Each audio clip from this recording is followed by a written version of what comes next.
এবং ফল। মানুষের স্বভাব হলো এটাই যে তিনি নিজের প্রত্যেক পরিশ্রমের প্রতিফল প্রার্থনা করেন। বেশিরভাগ সময় এই ফলাফলের চিন্তা করতে করতে, কল্পনা করতে করতে উনি কর্ম করতে থাকেন যে আমি এই কাজটা করলে এই ফল পাবো।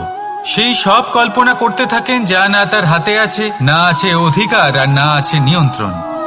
উনি শুধু নিজের কর্ম করতে পারেন। উনি কি ফল পাবেন তা তার হাতে কখনোই নেই। তাই আপনিও শুধুমাত্র কর্ম করতে থাকুন, ফলের চিন্তা করবেন না। মনে রাখবেন, শিকড় এবং শাখা যেভাবে একে অপরের সাথে জড়িয়ে, সেইভাবেই একে অপরের সাথে জড়িয়ে কর্ম এবং ফল। যেরকম কর্ম আপনি করবেন সেরকম ফল আপনি অবশ্যই পাবেন। তাই এই ফলের আশায় কর্মের সময় কখনোই নষ্ট করবেন না, কারণ যে ব্যক্তি সময় নষ্ট করেন, সময় সেই ব্যক্তিকে অবশ্যই নষ্ট করে দেয়। কর্ম করুন নিঃস্বার্থভাবে, ফলের চিন্তা করবেন না, আর আমার সাথে ভালোবেসে বলুন রাধা রাধা। কর্ম এবং ফল। দেখতে গেলে এই সমস্ত ব্রহ্মাণ্ড এই দুইয়ের মাঝেই স্থির হয়ে আছে। মানুষজন কর্ম করেন ভালো ফল লাভের আশায়, আর ভালো ফল লাভের আশায় উনি এটাই ভুলে যান যে উনি যে কর্ম করছেন তা কি করছেন। আমি বলেছিলাম কর্ম করুন ফলের চিন্তা না করে, কিন্তু কি কর্ম করছেন সেই বিষয়ে ভাবাটাও অত্যন্ত আবশ্যক। নয়তো অনেক সময় আমরা এমন কর্ম করে ফেলি যা না চাইতেও বিষে পরিণত হয়, যা হয়েছে দুঃশাসনের সাথে, দুর্যোধনের সাথে, গুরু দ্রোণের সাথে।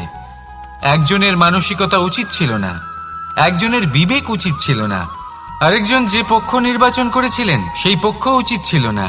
আর যা কিছু ওনাদের সাথে হলো, আপনার, আমার, আমাদের সকলের সাথে তা হতে পারে। আমি বলেছিলাম কর্ম করুন, ফলের চিন্তা করবেন না, কিন্তু এই কর্মের বিষয়ে বিচার করে দেখাটাও ততটাই আবশ্যক। দেখুন, কর্ম করার উচিত প্রক্রিয়া ফলের চিন্তা না করা, কিন্তু যদি আপনার কর্ম শুভ হয় তাহলে তার ফলও নিয়তি আপনাকেই দেবে। সর্বদা কর্ম করার সময় এটা ভাবুন যে আপনার এই কর্ম এই সংসারকে, এই সমাজকে, আপনার পরিবারকে, আপনার আশেপাশের মানুষজনকে কোন দিশায় নিয়ে যাবে। যদি এটা সবার জন্য মঙ্গলময় হয় তাহলে কর্ম করতে থাকুন। আর হ্যাঁ, নিশ্চিত রূপে ফলের চিন্তা করবেন না। আসুন আমার সাথে ভালোবেসে বলুন রাধা রাধা।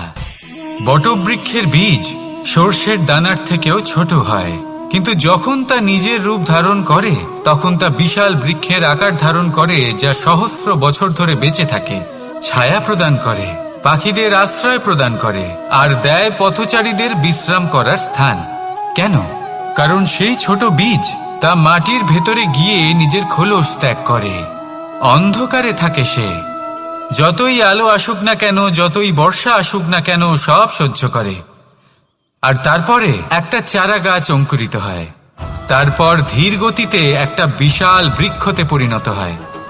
দেখুন, জীবনে কঠিন সময় আসে, এই জন্য নয় যে আপনি হার মেনে নেবেন, এই জন্য আসে যাতে আপনি ভবিষ্যৎ নির্মাণের জন্য নিজেকে তৈরি করতে পারেন। যদি কঠিন সময়ে আপনি ওই বীজের মতো দৃঢ় হয়ে থাকতে পারেন, তাহলে আপনিও একদিন সেই বিশাল বৃক্ষের মতো নিজের অস্তিত্ব গড়ে তুলতে পারবেন, যা সহস্র বছর পর্যন্ত মনে রাখা হবে। আসুন আমার সাথে ভালোবেসে বলুন রাধা রাধা। এই ব্রহ্মাণ্ড কত বৃহৎ, তাই না? যার সম্মুখে এই পৃথিবীকেও একটা বিন্দুর মতো মনে হয়। আর এই পৃথিবীতে আমরা কে হই, আমাদের আকার কিরকম, আমাদের অস্তিত্বই বা কি? যখন আমরা এভাবে ভাবি তখন মনে হয় আমরা কিছুই নই। তা আমরা যখন কিছুই নই, তাহলে আমরা এত চিন্তা করি কেন? কি ভেবে ভয় পাই? কাকেই বা এত ভয় পাই? কে আমাদের মারতে পারে আর কেই বা আমাদের জন্ম দেবে? আত্মার আসলে না কখনো জন্ম হয় আর না কখনো মৃত্যু। আত্মা শুধুই শরীর বদল করে। আপনি, আমি, আমরা সকলে এই শরীর নয়, আমরা হলাম আত্মা, যা হলো পরম আত্মার পরম অঙ্গ। সেই জন্য মনে রাখবেন, বাইরের কোথাও দেখবেন না, নিজের অন্তরের গভীরে গিয়ে দেখুন, আত্মাকে উপলব্ধি করতে শিখুন। ক্লেশ, ভয়, চিন্তা, এই সব কিছুর থেকে নিজেকে দূরে রাখুন, তাহলেই উপলব্ধি করতে পারবেন পরমাত্মা কে। তাহলে আসুন আমার সাথে ভালোবেসে বলুন, রাধা রাধা। পরিবর্তন এই সংসারের শাশ্বত নিয়ম। কোনো রাজা নেই যিনি চিরকাল রাজা থাকেন, কোনো ধনী ব্যক্তি নেই যিনি চিরকাল ধনী থাকবেন। এই সংসারে সূর্যের স্থান নেওয়ার জন্য চন্দ্রিমার আগমন ঘটে। কোন স্থান যাকে পতিত বলা হয়েছিল সেখানে মহল তৈরি হয়েছে। কোন স্থান যাকে আজ মলিন বলা হয়েছে কাল সেখানে মন্দিরও স্থাপন হতে পারে। কোন ঋতু চিরকালের জন্য থাকে না, কখনো সময় চিরকাল একরকম থাকে না।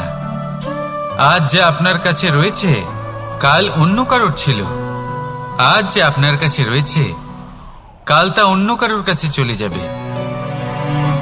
আপনার সাথে কিছু থাকলে তা হলো আপনার কর্ম, কিন্তু সেই কর্মের পরিণামও আপনার নয়। আপনি শুধু কর্ম করুন, বাকি সবকিছুই পরিবর্তনশীল।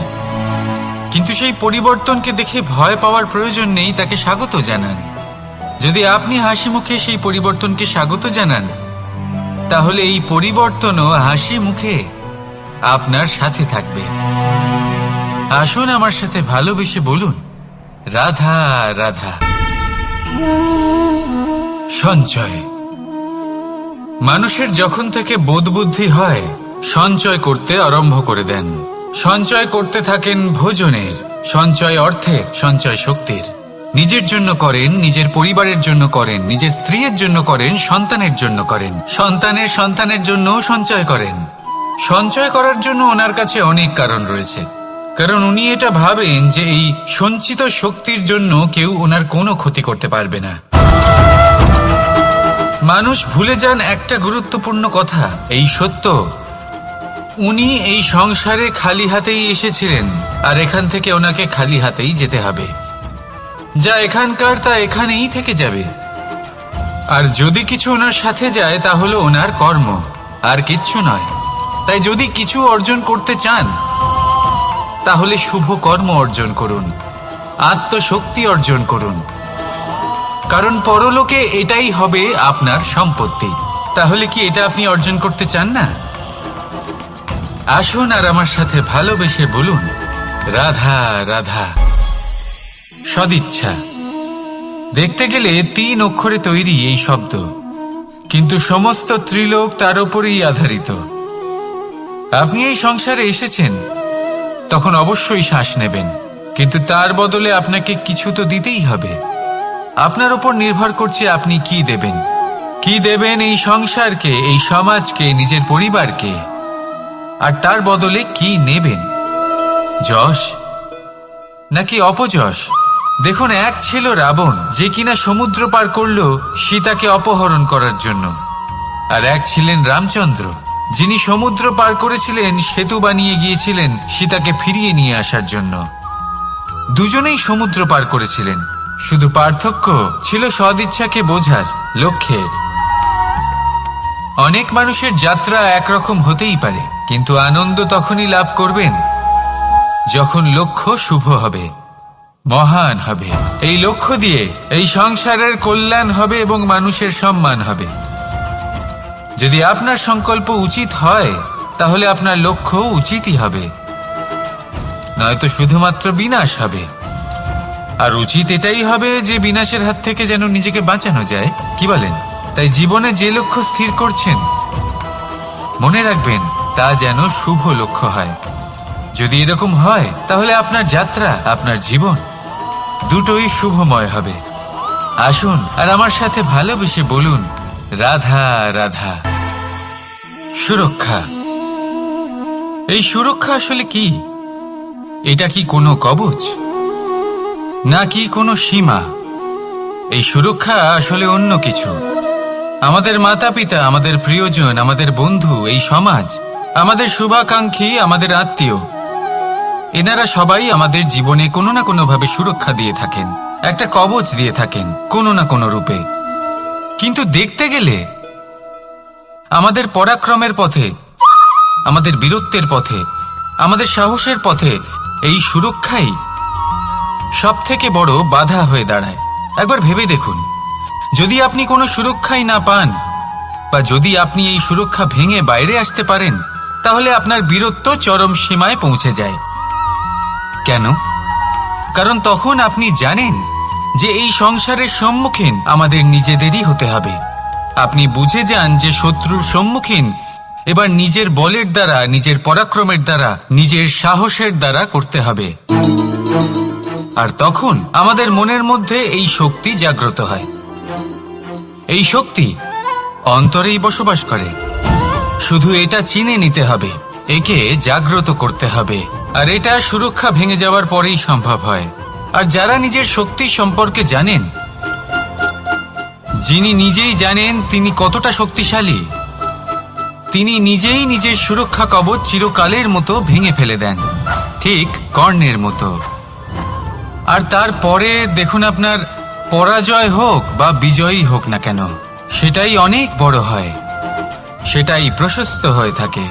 সেই জন্য ত্যাগ করুন নিজের ভয়কে, নিজের আশেপাশের এই সুরক্ষা চক্রকে ভেঙে ফেলুন, আর সম্মুখীন হন এই সংসারের নিজের শত্রুর সম্মুখীন হন। পরাক্রমের এই অঙ্কুর, তা অঙ্কুরিত হওয়ার জন্য বীজের উপরের এই কবচ, এটা ভেঙে যাওয়া অতি আবশ্যক। আসুন আমার সাথে ভালোবেসে বলুন, রাধা রাধা। যখন আমরা হাঁটতে থাকি আর আমাদের পায়ে কাঁটা বিঁধে যায়, তখন মুখ দিয়ে আহ বেরিয়ে আসে, কান্না চলে আসে, আর অনেক সময় অভিশাপও বেরিয়ে আসে। কিন্তু আমরা কি কখনো এটা এইভাবে দেখেছি, এইভাবে ভেবেছি যে আমরা যে পথে চলেছি সেই পথে কাঁটা বিঁধেছে, নাকি আমরা সেই পথ নির্বাচন করেছি যাতে শুধুই কাঁটা রয়েছে? নাকি আমরা এভাবে ভেবে দেখেছি যে এই কাঁটা আমাদের কষ্ট দিতে এসেছে, নাকি এটা আমরাই বিছিয়ে রেখেছিলাম? সাবধান থাকা উচিত ছিল, কারণ কাঁটা বিঁধলে যন্ত্রণা হবে, চিৎকার করে ফেলতে পারি, মুখ থেকে অভিশাপও বেরিয়ে আসতে পারে। কিন্তু এই অভিশাপ শুধুমাত্র আমাদের তরফ থেকে অভিশাপ হয়, সামনের ব্যক্তিটির ওপরও নির্ভর করে। এবার সেই ব্যক্তি যদি এমন হয় যে ফুল আর কাঁটা এই দুই সমানভাবে গ্রহণ করতে পারে, তার কাছে অভিশাপও বরদানে পরিণত হয়। শেষ পর্যন্ত ব্যাপারটা দাঁড়ায় ভাবনা, চিন্তা, দৃষ্টিভঙ্গির ওপর। কারণ আপনার এই ভাবনাই সত্যি হয়ে সামনে আসে। সেই জন্য এই ভাবনা, চিন্তা, মানসিকতাকে গুরুত্ব সহকারে দেখবেন। এই বিবেচনা নিয়ে বিবেচনা করতে শিখুন। আমার কথার অর্থ হলো যে জীবনে যখন এরকম কিছু একটা ঘটবে, তখন ভেবে দেখুন যে এরকম কেন হলো। আপনি কি এমন কোনো কর্ম করেছিলেন যার কর্মফল এটা? এমন কোনো কাজ যা অনুচিত ছিল, অসত্য ছিল, যা অভদ্রতার কারণ ছিল? ভেবে দেখা প্রয়োজন। দেখুন, ইচ্ছে হলো আপনার যে আপনি কি করতে চান, ভাবনা আপনার, সত্য আপনার, জীবন আপনার, সিদ্ধান্ত আপনার। আসুন আর আমার সাথে ভালোবেসে বলুন, রাধা রাধা। সময়, এই সময় আসলে কি? এই সময় একটা সরল রেখা তো কখনোই নয়। সময় হলো একটা চক্র, যেখানে এর আদি সেখানেই হলো এর অন্ত, আর যেখানে তা শেষ হয় সেখান থেকেই তার শুরু হয়। এই সময় একটা অত্যন্ত বিচিত্র চিন্তা, বিচিত্র ভাবনা, এ একটা বিচিত্র বস্তু যা কেউ বুঝতে পারেন না। এই সময়ের লীলা, এর কোনো প্রমাণ নেই, কোনো জ্ঞান নেই, কোনো পরিমাপ নেই। শুধু এটুকু আমরা জানতে পারি, যেখানে শেষ হবে সেখান থেকে একটা নতুন সূচনাও হবে। যা আজ আপনার কাছে আছে, কাল অন্য কারোর কাছে যাবে, তারপরে তার কাছ থেকেও অন্য কারোর কাছে যাবে, তারপরে তার থেকেও ছিনিয়ে নেওয়া হবে। এই নিয়তির একজনের কাছ থেকে অন্যজনের কাছে আদান প্রদানের এই সময় হলো আপনার সময়। এই সময়ের সদ্ব্যবহার করুন, এই সময়কে বাঁচুন। আপনাকে শুধু এটাই সুনিশ্চিত করতে হবে যে আপনি কোন পক্ষে আছেন।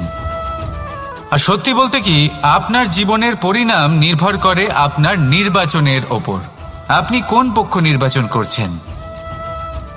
তাহলে মনে রাখবেন, জীবনে সেই পক্ষই নির্বাচন করবেন যা চয়ন করার পরে আপনি সুখ অনুভব করবেন, আপনি সন্তোষ লাভ করবেন, প্রসন্নতা লাভ করবেন।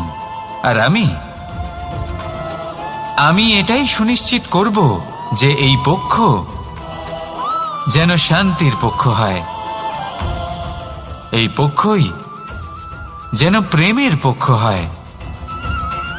তাহলে চিন্তা করবেন না, আর আসুন আমার সাথে ভালোবেসে বলুন, রাধা রাধা। দৃষ্টি আর দৃষ্টিভঙ্গি, এই সমগ্র লীলা হলো এই দুইয়ের। বিচিত্র হতে পারে, কিন্তু এটাই সত্যি। এবার আপনাকে একটা উদাহরণ দিয়ে বোঝাই। অনেক সময় আপনি কোনো ব্যক্তিকে এটা বলতে শুনবেন যে আমি আমার নিজের উপরে গর্ব করি, আমি নিজেকে নিয়ে গর্ব করি, আমি খুব ভালোভাবে আমার মা বাবার সেবা করি, ওনাদের আমি সবসময় সুখী রাখি, ওনাদের আমি একটা বাড়ি দিয়েছি, সকল সুখ সুবিধা দিয়েছি, ওনাদের জীবনে প্রত্যেক জিনিস দিয়েছি আর দেব যা তাদের প্রয়োজন। এবার আমাকে বলুন যে আপনি কে হন।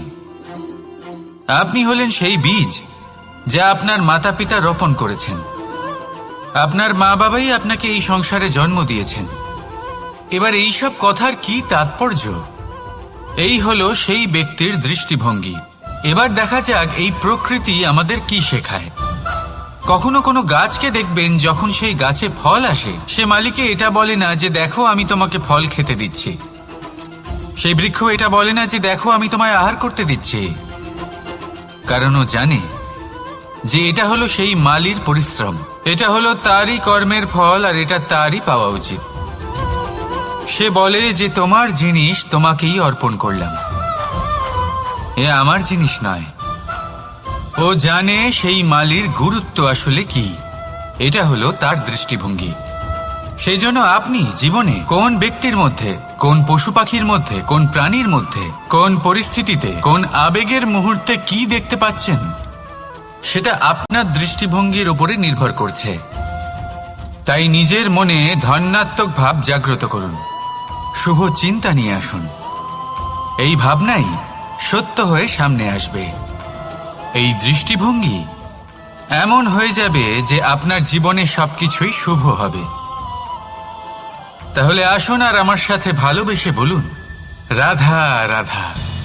প্রতিশোধ অথবা কাউকে দুঃখ দেওয়ার ভাবনা, যদি এটা আপনার মনে থাকে, তাহলে আপনি নিজের মনেই যন্ত্রণার একটা বিশাল বৃক্ষ রোপণ করছেন, এটা মনে রাখবেন। কারণ কাউকে দুঃখ দেবার এই ভাবনা, এটা হলো সেই বীজ যা আপনার মনেই পতিত হবে, আপনার মনেই অঙ্কুরিত হবে, আর আপনার মনেই একটা বিশাল বৃক্ষরূপে বেড়ে উঠবে। জীবন আপনার, কর্ম আপনার, কাউকে দুঃখ দেবার ভাবনা আপনার ছিল, এই বৃক্ষ হলো আপনার, তাই এর ফলও আপনিই পাবেন, যা গ্রহণও আপনাকেই করতে হবে। মনে রাখবেন, যে মানুষ এটা ভাবে যে আমি ওকে দুঃখ দেব, ওকে কষ্ট দিতে চাই আমি, সেই মানুষই দুঃখ আর কষ্ট পেয়ে থাকে।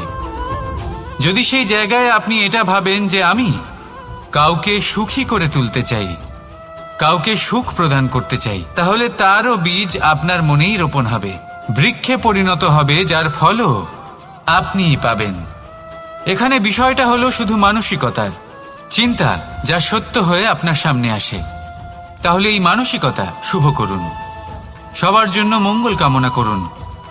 অন্যের মনে আপনার জন্য ভালো চিন্তা থাকুক বা না থাকুক, আপনি সবার জন্য শুভ চিন্তা করে কর্ম করতে থাকুন, তাহলে আপনার সাথেও ভালোই হবে।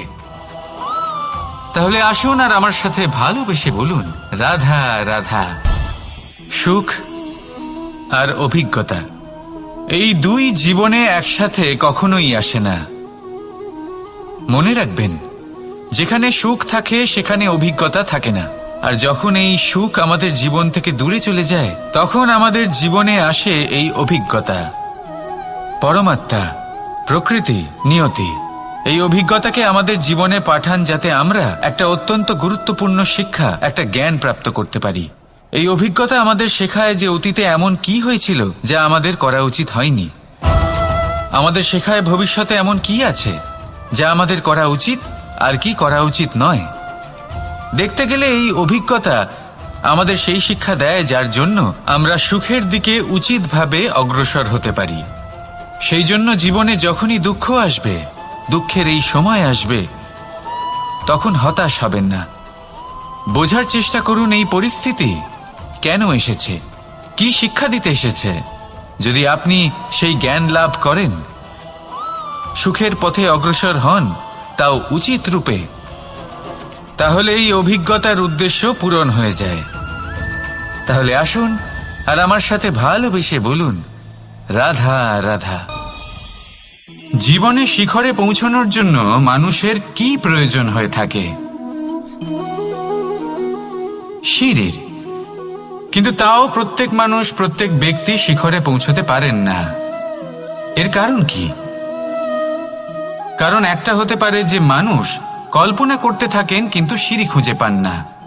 কিছু মানুষ খুঁজে নেন কিন্তু তা পেয়ে এতটাই প্রসন্ন হয়ে যান যে তারপর আর কোনো কর্মই করেন না। খুব সোজা ব্যাপার। অনেক মানুষ সিঁড়ি খুঁজে পান না, আর যদি পেয়েও যান তাও যতক্ষণ না তাতে চড়ছেন সেই শিখরে পৌঁছবেন কি করে? যতক্ষণ না আপনি পরিশ্রম করছেন, যতক্ষণ না সেই সিঁড়িতে আপনি চড়ছেন, যতক্ষণ না ক্লান্ত হচ্ছেন, আপনার পায়ে হাঁটুতে ব্যথা না হচ্ছে, ততক্ষণ এই শিখরে পৌঁছানোর সৌভাগ্য লাভ করতে পারবেন না। তাহলে কল্পনার সাথে কর্ম করুন, পরিকল্পনার সাথে পরিশ্রম করুন, সব কিছু পাবেন। আসুন আমার সাথে ভালোবেসে বলুন, রাধা রাধা। সমস্যা, কঠিন সময়, সংকট, বিপদ কার জীবনে নেই? প্রত্যেকের জীবনে আছে। কিন্তু আমাকে একটা কথা বলুন, যদি নৌকায় ঢেউকে ভয় পেতে শুরু করে, তাহলে সাগর পার করবে কে? কখনো কোনো ছোট্ট পিঁপড়েকে দেখেছেন, যে আকারে হয়তো ছোট হতে পারে কিন্তু বড় শিক্ষা দিয়ে যায়? কিন্তু আমরা শিখি না। এবার দেখুন একটা পিঁপড়েকে, যে ভোজনের খোঁজে বাইরে বের হয়, একটা ছোট্ট দানা তুলে নেয়। ছোট দানা তোলে কারণ তার থেকে বেশি সে তুলতেই পারবে না। সে দানা নিয়ে চলতে শুরু করে, কোনো দেওয়ালে উঠে পড়ে, আবার পড়েও যায়। সেই দানা দূরে কোথাও একটা পড়ে যায়, তা আবার খোঁজে, তুলে নেয়, আবার চলতে থাকে। পড়ে যায় আবার ওঠে, পড়ে যায় আবার ওঠে। সেই দানাটা রেখে দেয়, আবার বেরিয়ে পড়ে ভোজনের খোঁজে। পরিশ্রম করতে থাকে কিন্তু হার মানে না। এই শিক্ষাই তো আমাদের প্রাপ্ত করতে হবে। নিরন্তর পরিশ্রম আর নির্ভীক হয়ে কর্ম করে যেতে হবে। এটাই হলো সাফল্যের মাধ্যম, এটাই হলো জয়ের মন্ত্র, অচ্যুত অজয় অস্ত্র। তাহলে আসুন আর আমার সাথে ভালোবেসে বলুন, রাধা রাধা।